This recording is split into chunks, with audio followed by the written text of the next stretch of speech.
So, para mapag-aralan natin ng mabuti, magkakaroon tayo ng debate. Sa pamamagitan ng pagdedebate, malalaman natin mamaya kung ano ba yung mga epekto at masama at mabuting epekto, nakakatulong nga ba o nakakasama yung mga makabagong teknolohiya. So, bago tayo mag-umpisa sa ating debate, mayroon akong tatlong pamantayan na ginawa para sundin ninyo.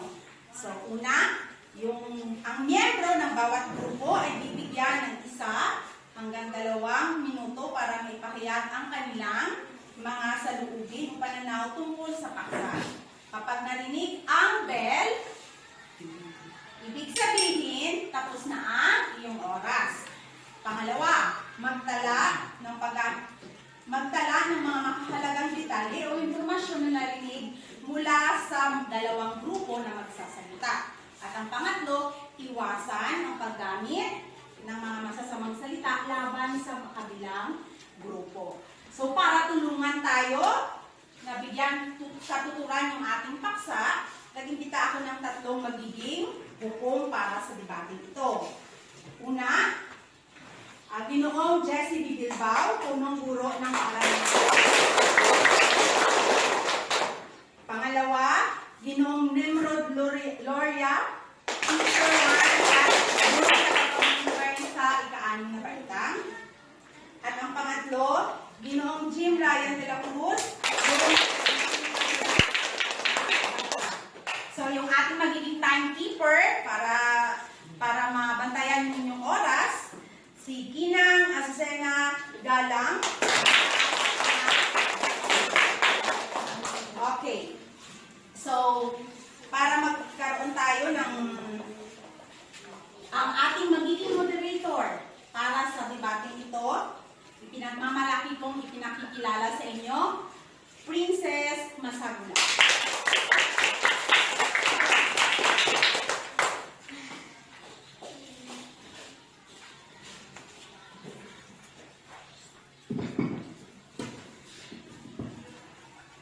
Magandang umaga sa lahat, lalong-lalo na sa ating 3 tagahukom.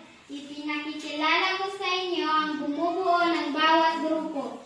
Sa panig ng proposisyon, pinamumunuan ni Rachel Barquillo, kasama sina Heron Gabriel Capulya, Rochelle Garcia. Sa panig naman ng oposisyon, pinamumunuan ni Angela Marie Capulya, kasama sina Lisa Mando at Baby June Mabinay.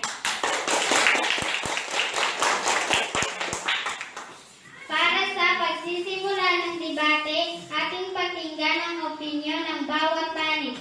Ayon sa ating rolas, mauuna ang grupo ng oposisyon. Okay, so ayon sa ating rolas, kanina bago tayo mag-umpisa, mauuna yung grupo ng oposisyon sa pagsasalita. Pakinggan natin.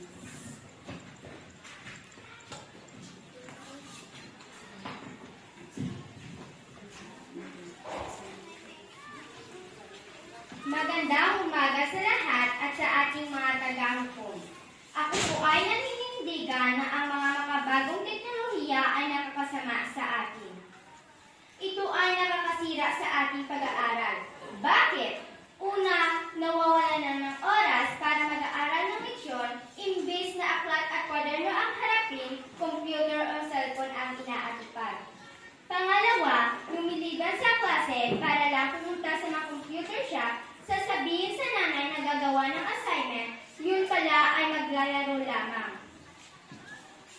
Kung sa cellphone naman ang pag-uusapan, imbis na turuan kayo o tayo ng mga tamang pagbabaybay, ginagawa ninyong shortcut ang mga salita at wala na sa tamang pagbabaybay. Sa paglalaro ng computer games o sa pagtutok sa mga computers, hindi lamang oras ang nasasayang, pati na rin pera na pinaghirapan ng ating mga magulang. Imbis na pambili ng pagkain, pinapambayad sa computer shops. Sa cellphones din, marami ang na-addict sa pag-text at dahil dito, marami ang napapahamak. May mga balita sa radyo, pahayagan at TV pananatili na maraming mga kabataang nasa murang edad ay nakikipagkita sa kanilang mga ka-textmates. Anong nangyari? Na-rape, napatay, ang ilan missing. Ngayon, sabihin ninyo, nakatulong ba ang mga makababagong teknolohiya? Sa tingin ko, hindi. Bagkus napapasama at napapahamak tayo.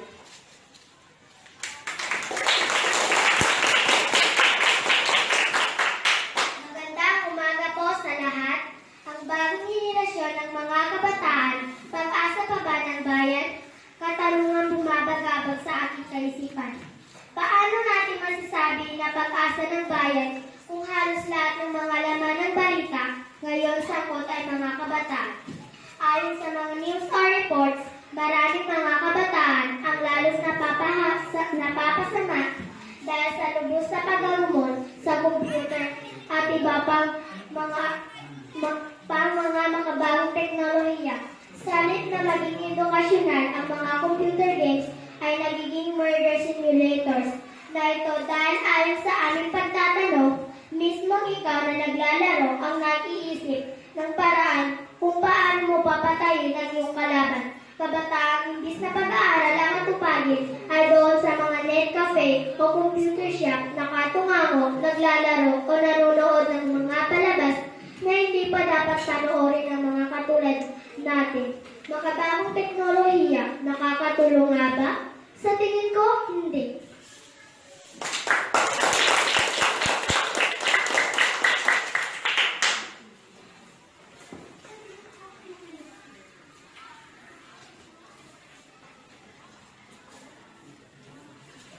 Magandang umaga sa lahat. Ang aking opinion ay nakabase ayon sa aking pagtatanong at pananaliksik bilang isang mag-aaral. Masasabi ko na nakakaepekto ng masama ang mga magabagong teknolohiya, lalo na sa ating kalusugan, dahil sa sobrang pagkaguman sa ating sa computer nakadudulot ito ng mga sakit na nakakasama sa atin.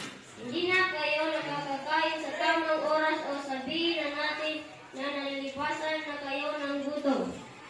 Hindi maiiwasang sumakit ang inyong ulo o kaya kayo ay nahihilo sa sobrang tagal ng pag-upo ay sumasakit ang inyong puwet at likod. Ang katagalan sa pag-upo at hindi madalas na pagkilos ay nagdudulot ng pangangawit at pagsakit ng likod, ulo at iba pang bahagi ng katawan.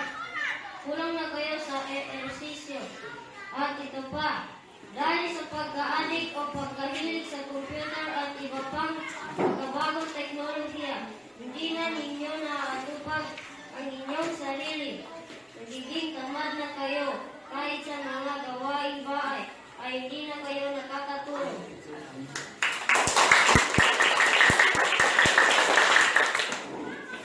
Maraming salamat sa inyong tatlo. Pakinggan naman natin ang panig ng proposisyon.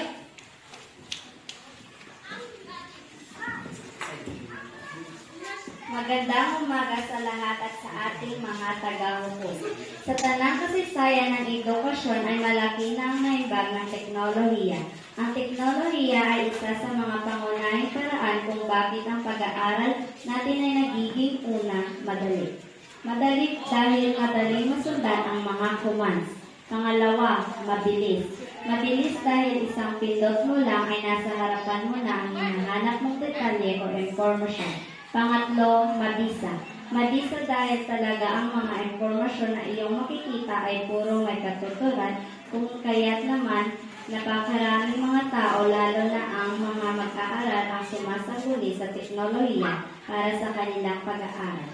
Kapag tayo ay may mga projects o kaya takdang aralin sa paaralan, mas napapadali ang ating paghahanap ng kasagutan. Hindi tayo mahihirapan sa paghahanap sa mga libro. Ang computer mismo ang nagbibigay sa atin ng kasagutan. Tayo ay nasa 21st century na marami na ang pagbabago sa teknolohiya. Bakit pa ba tayo mapapaiwan sa makamumang gawain? Kaya hindi umuusad ito ang ating bansa. Yakapin natin ang pagbabago na hindi tayo maiwanan ng bansang lalong umuunlad dahil sa makabagong teknolohiya. Kaya masasabi ko na talagang nakakatulong ang mga makabagong teknolohiya sa atin.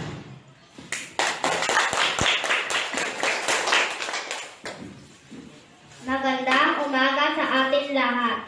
Para sa akin, maraming magandang kaidudulot ang makabagong teknolohiya sa ating mga tao.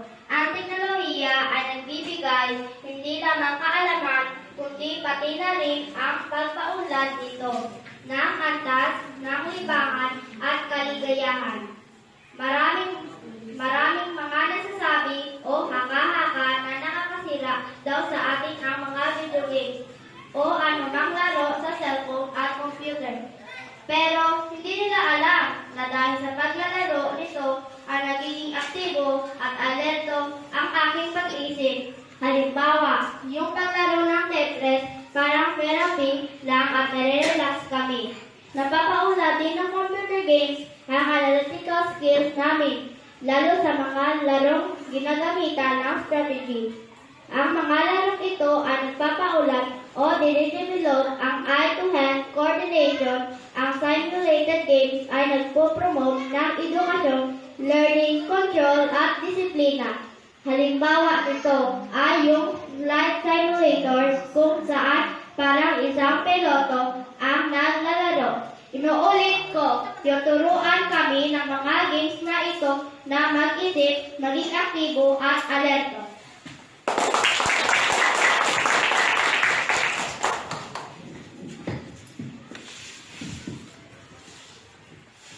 Magandang umaga po sa lahat.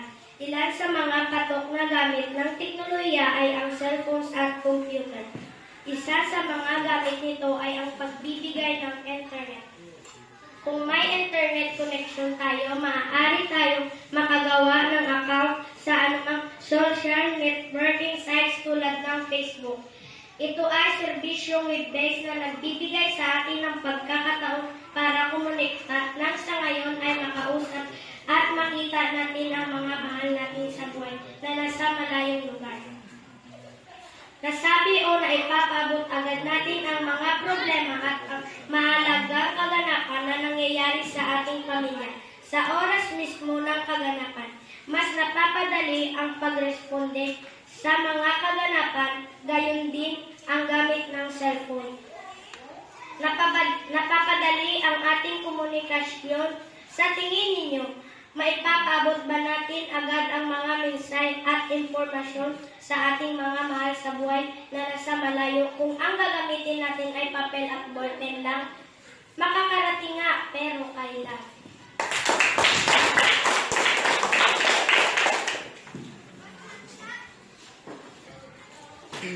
Okay, so narinig na natin yung dalawang grupo sa kanilang mga pahayag at sa kanilang mga opinion. Ngayon, pakinggan natin sila or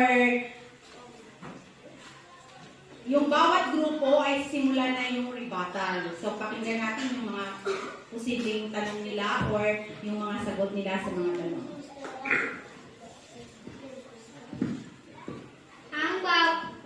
Ang bawat kampo ay malayang magtatanong sa kabilang kampo at siya naman sagutin ang kinauukulan. Ayon sa ating drawlats, ang opposition ang unang magtatanong. Nabanggit mo kanina, Aaron, na nakakatulong ang paglalaro ng computer games. Paano? Di ba sakit lang ang inyong nakukuha? At nabanggit mo din, Rochelle, na kung may internet connection, nakukuha mo ang lahat ng impormasyon. Pero, paano kung wala? Di ba babalik ka din sa libro? Maraming salamat sa iyong tanong. Para sa akin, sa pamamagitan ng computer games ay nahahasa ang aking pag-iisip, na-develop ang aking critical thinking at eye-to-hand coordination. At kung sakit naman ang pag-uusapan, nasa tao lang yan. Tamang gabay at tamang tagal ng paglalaro ang dapat sundin. Para sa akin, tanong sa inyo. Halimbawa, nasa malayo kang lugar at nagkaroon ng emergency. Paano ka makakahingi ng tulong agad-agad mula sa iyong mga kamag-anak na nandito?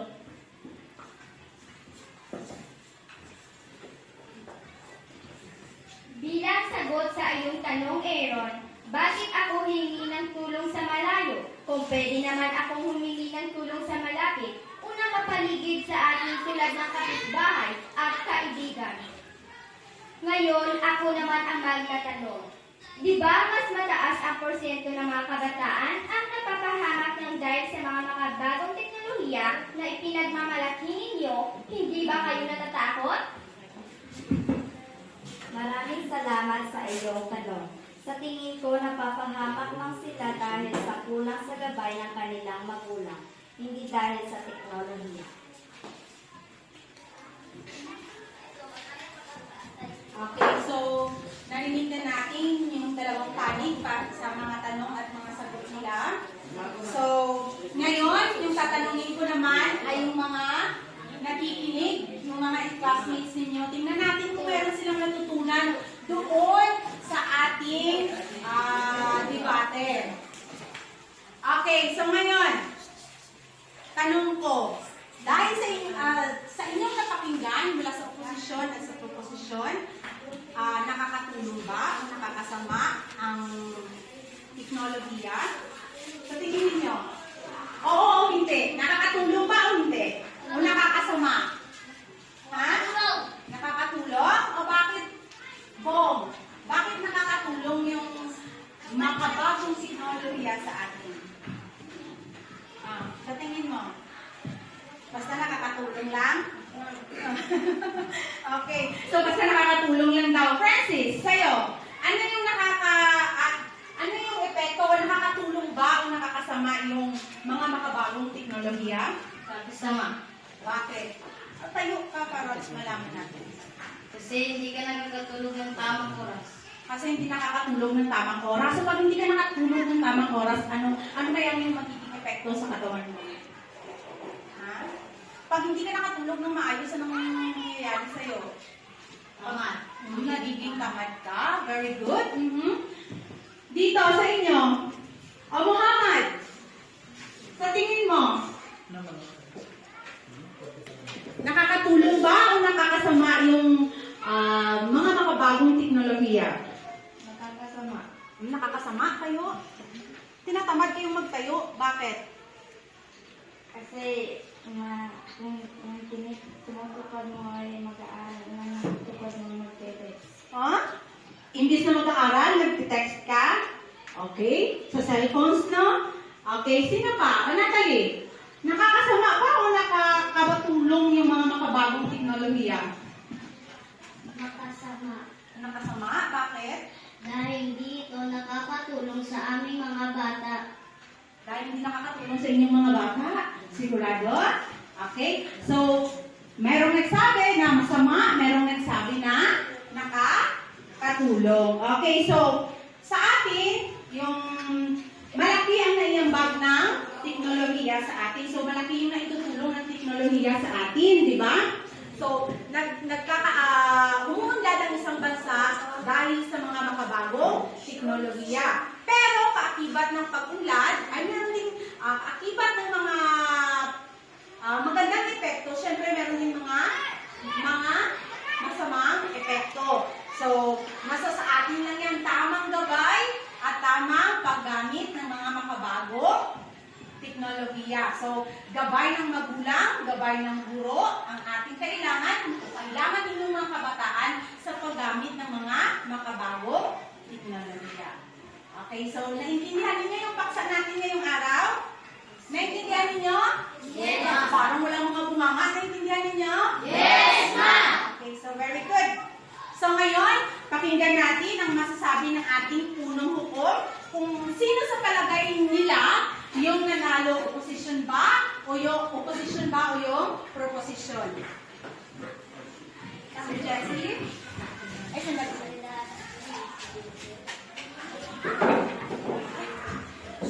Pakinggan natin, makinig kayo mga bata para maintindihan natin kung ano ang epekto ng ating ginagawa sa umagang ito.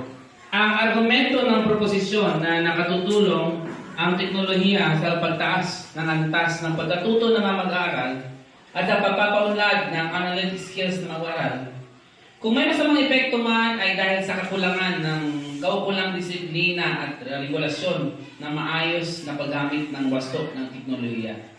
Sa pagkatuto at praktikal na gamit sa pakikipagtalastasan, ayon sa pahayag at opinyon ng bawat grupo, napagtanto kong may mas magandang epekto ang modernong teknolohiya. Ang pagkakaroon ng disiplina, ang paggamit ito, napagtanto ko na may sa pamamagitan ng inyong debate ay naipakita niyo ang kahusayan sa paglahad ng inyong opinyon o pananaw sa paksang nakatutulong o nakasasama ang makabagong teknolohiya. Sa akin ay nanalo ang sa debating sa ating nasaksihan, ang nakakuha ng mataas na puntos ay ang proposisyon na may magandang epekto ang teknolohiya. Okay. Palakpakan natin ang